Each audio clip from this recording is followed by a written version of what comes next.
kelompok 6 yang beranggota 3 orang, yaitu saya sendiri, Nadia Putri Nuriski, NIM 2022143203. Di sebelah kanan saya ada Kiki Agustinanti dengan nomor NIM 2022143210. dan di sebelah kiri saya Edi Vitalita NIM 2022143230. Baiklah, kami membuat video ini bertujuan untuk memenuhi tugas UTS mata kuliah pembelajaran IPS SD yang diampu oleh Ibu Dian Eka Amirna, SPD MPD. Model pembelajaran yang kami gunakan yaitu pembelajaran kooperatif. Adapun videonya. Berikut pengertian model pembelajaran kooperatif. Pembelajaran kooperatif adalah pendekatan pembelajaran yang ditetapkan. Dalam pembelajaran kooperatif, siswa saling berinteraksi, berbagi pengetahuan, dan saling mendukung dalam mencapai pemahaman yang lebih baik. Metode-metode seperti diskusi kelompok, proyek kelompok, atau peran berbagai yang digunakan untuk mendorong kerjasama dan partisipasi siswa. Tujuan utama dalam pembelajaran kooperatif adalah mengembangkan keterampilan sosial, keterampilan kerja tim, dan pemahaman yang lebih mendalam tentang materi pembelajaran. Adapun definisi dan karakteristik pembelajaran kooperatif yaitu Definisi pembelajaran kooperatif adalah pendekatan pembelajaran di mana siswa bekerja sama dalam kelompok kecil untuk mencapai tujuan pembelajaran bersama, sambil mempromosikan kerjasama, komunikasi, dan interaksi antar siswa. Karakteristik pembelajaran kooperatif yaitu kerjasama. Siswa bekerja sama untuk mencapai tujuan pembelajaran tertentu. Mereka bergantung pada kontribusi masing-masing anggota kelompok. Yang kedua yaitu tanggung jawab bersama. Siswa memiliki tanggung jawab kelompok sehingga mendorong partisipasi aktif, mendorong interaksi antar siswa, termasuk berbagi ide, berdiskusi, dan memberikan umpan balik satu sama lain. Dan selanjutnya, masalah bersama. Siswa bekerja sama untuk memecahkan masalah dan mencapai tujuan pembelajaran yang memungkinkan mereka untuk mengembangkan keterampilan pemecahan masalah. Yang selanjutnya yaitu pengaturan kelompok. Kelompok biasanya terdiri dari 3 sampai 6 siswa dan anggota yang memiliki peran dan tanggung jawab yang berbeda.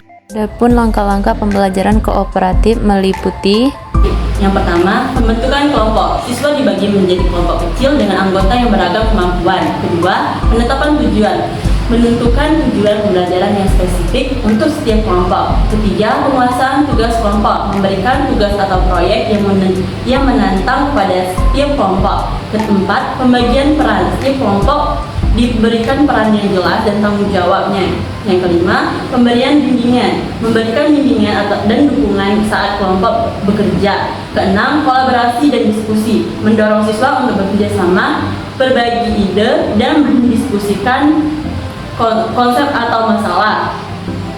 Yang ketujuh, evaluasi dan umpan balik. Memberikan umpan balik konstruktif mengenai kinerja kelompok. Kedelapan, refleksi. Melakukan refleksi bersama sebagai kelas tentang apa yang dipelajari dan bagaimana bisa meningkatkan kerja tim di masa depan. Kesembilan, penilaian individu dan kelompok. Melakukan penilaian individu dan kelompok terhadap kontribusi dan pemahaman siswa. Kesepuluh, kontinuitas. Melanjutkan praktik pembelajaran kooperatif secara konsisten dalam kegiatan pembelajaran berikutnya. keunggulan model pembelajaran. Baiklah, adapun keunggulan dan kekurangan pembelajaran kooperatif, yaitu yang pertama keunggulan. Yang pertama meningkatkan kolaborasi dan keterlibatan siswa. Yang kedua meningkatkan keterampilan sosial dan emosional. Yang ketiga mendorong tanggung jawab bersama. Yang keempat meningkatkan pemahaman dan pencapaian siswa. Yang kelima membangun lingkungan belajar yang inklusif. Dan yang terakhir yaitu kelemahan model pembelajaran. Adapun kekurangan pembelajaran kooperatif, yaitu yang pertama guru harus mempersiapkan pembelajaran secara matang, sedangkan itu lebih banyak memerlukan tenaga, pikiran, dan waktu. Yang kedua itu agar proses pembelajaran berjalan dengan lancar, maka dibutuhkan dukungan lancar untuk dibutuhkan dukungan fasilitas, alat, dan biaya yang cukup memadai. Yang ketiga itu guru harus menyiapkan pembelajaran yang matang. Yang keempat, jika tidak terkontrol dengan baik, peserta didik menjadi tidak disiplin seperti mengobrol dan menggosip. Contoh penerapan model pembelajaran. Adapun contoh pembelajaran kooperatif untuk materi ilmu pengetahuan sosial di sekolah dasar adalah gallery walk atau jalan galeri. Jalan galeri siswa dibagi menjadi kelompok kecil dan setiap kelompok diberikan topik terkait dengan ilmu pengetahuan sosial seperti sejarah, geografi, atau ekonomi. Setiap kelompok membuat poster atau pemeran tentang topik mereka dengan menggunakan gambar, teks, dan informasi yang relevan. Setelah itu, kelompok-kelompok pergantian mengunjungi galeri poster yang dibuat oleh kelompok lain. Siswa berkeliling dan melihat poster-poster tersebut sambil membaca dan berdiskusi mengenai informasi yang mereka dapat. Metode ini mendorong kerjasama atau pemahaman dan siswa terdapat topik ilmu pengetahuan sosial. Adapun contoh pembelajaran kooperatif adalah saat siswa dalam kelompok kecil bekerja bersama untuk menyelesaikan tugas atau proyek. Mereka saling berbagi ide, berdiskusi, dan membantu siswa lainnya. Misalnya dalam proyek matematika, setiap anggota kelompok dapat bertanggung jawab untuk menjelaskan konsep kepada siswa lain, mencatat ide-ide penting, dan memecahkan masalah bersama. Dengan cara ini, siswa belajar secara aktif melalui interaksi sosial dan saling mendukung, memperdalam pemahaman mereka, dan mengembangkan keterampilan kolaboratif. Terakhir yaitu kesimpulan pembelajaran kooperatif.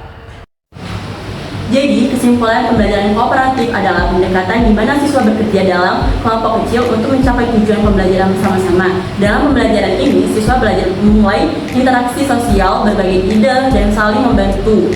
Hal ini meningkatkan pemahaman mereka, mengembangkan keterampilan kolaboratif, dan menciptakan lingkungan pembelajaran yang inklusif. Dengan demikian, pembelajaran kooperatif memungkinkan siswa untuk belajar secara aktif dan saling mendukung dalam mencapai kesuksesan bersama. Baiklah, mungkin itu saja yang dapat kami sampaikan. Kami akhiri. Wassalamualaikum warahmatullahi wabarakatuh.